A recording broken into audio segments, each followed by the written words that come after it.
So I've made these new foams for the crisscross crash. I've got it all apart and cleaned. I took acetone and went around each seam, and then I took a razor blade knife and carefully went along the way. It's a little bit of a job to get it apart. Once you do, give it a good washing in your sink.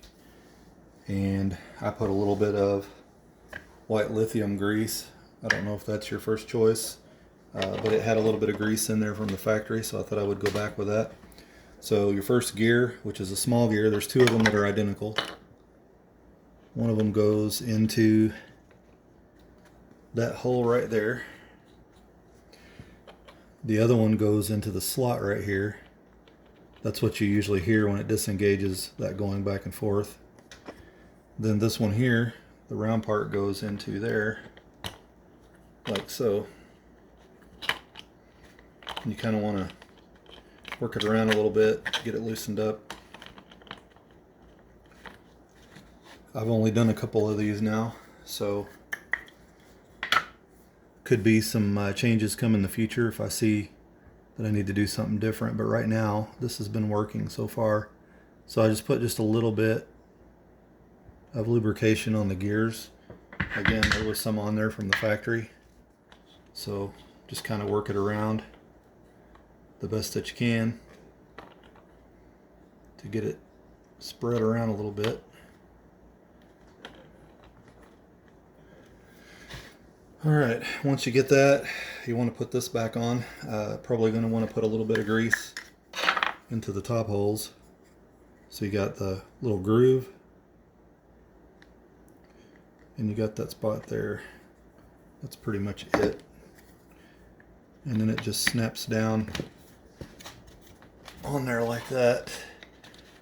Make sure your gears are in the right holes.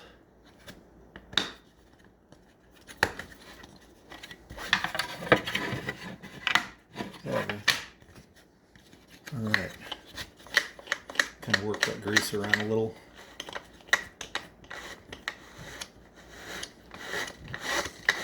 Starting to loosen up. Next thing you want to do is take the new foams and just pop them on there. And then you feed the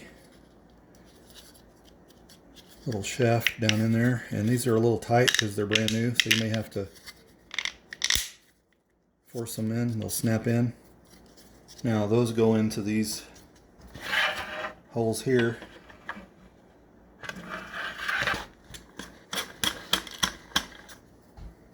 And do the same with the other one.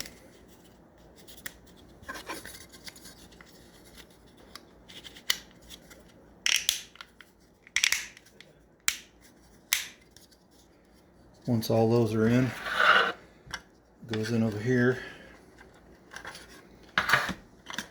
So what I kind of do is I go around and I get a little bit of grease going.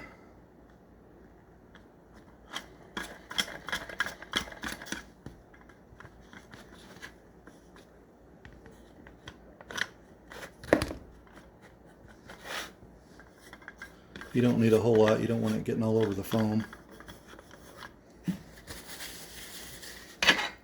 Now this piece here is directional because you're going to want your track to fit on it correctly. One side of it fits in one of the plastic pieces, the other end fits in a slip-on piece. Of course I can tell on mine where I took it loose, so I'll know which way it goes in there. So you just kind of feed it in between that foam, and it should drop right into place like that. And then you're going to feed that foam into that slot again and make sure you get that shaft in the hole. And it should spin fine like that. So next thing I'm going to do is take the steering wheel off, and I'm going to kind of test it out a little bit.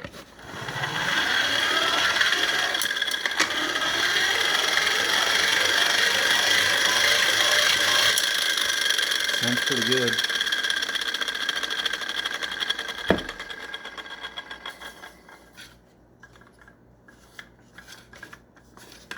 Like I said, a little bit of grease. It doesn't have to be a lot, just enough to kind of lubricate it a bit over the years, because once you get this back together, it's probably not going to be opened up again for a long time. And obviously your car goes through here like that. Now, one more thing I do is I usually put just a dab on the top of this shaft on each one, because it's going to fit into there.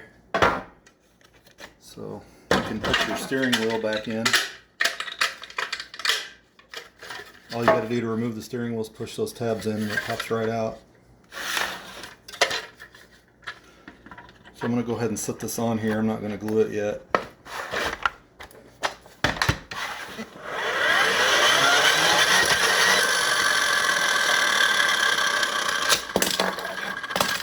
Looking like new.